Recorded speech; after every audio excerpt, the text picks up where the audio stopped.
بسم اللہ الرحمن الرحیم۔ الصلاۃ والسلام علیکہ یا رسول اللہ وعلی آلہ و صحابہ یا حبیب اللہ۔ الصلاۃ والسلام علیکہ یا نبی اللہ وعلی آلہ و صحابہ نور من نور اللہ۔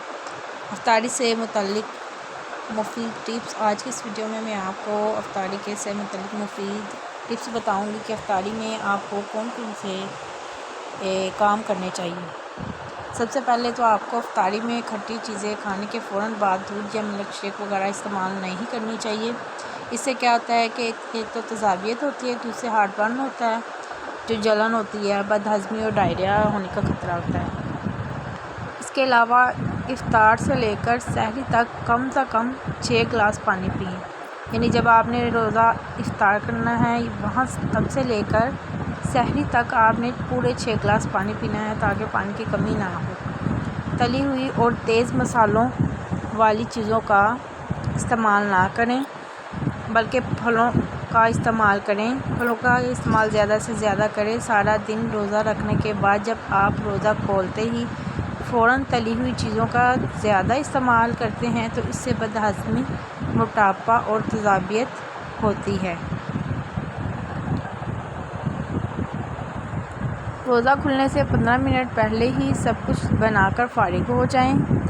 تلنے والی چیزیں بھی پہلے ہی فرائی کر لیں اور اس قیمتی وقت میں زیادہ سے زیادہ دعائیں مانگیں، کیونکہ روزہ کھولتے ہوئے جو لوگ دعائیں مانگتے ہیں وہ کبھی رد نہیں ہوتی ہیں۔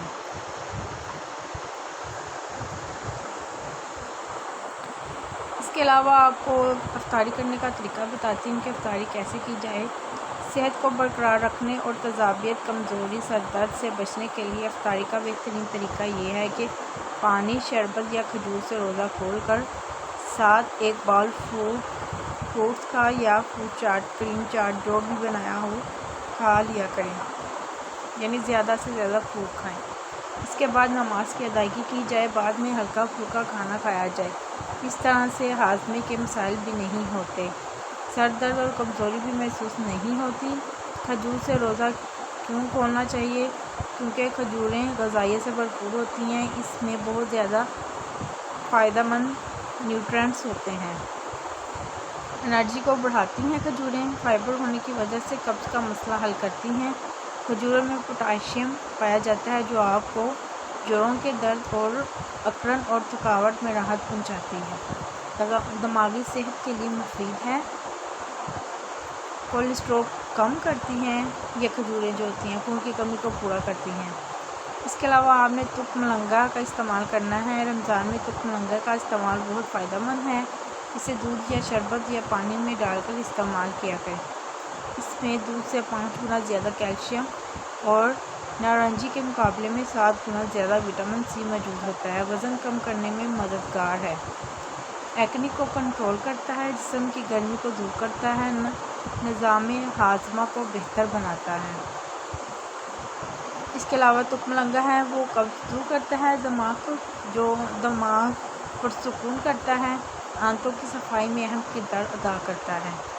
فروٹ چاٹس میں تربوز کا استعمال نہ کریں، یہ ہیضے ہونے کا سبب بن سکتا ہے، بلکہ افطاری کے بعد اگر بھوک لگے تو تب کھائیں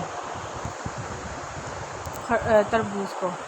اگر وزن کم کرنا چاہتے ہیں تو کھانے کے بعد گرین ٹی یا لیموں پانی پی لیں۔ فروٹ چاٹ میں ہرے سیب کا استعمال زیادہ کریں۔ تو یہ تھی آج کی ویڈیو، اچھی لگے تو لائک کریں اور میرے چینل کو سبسکرائب کریں۔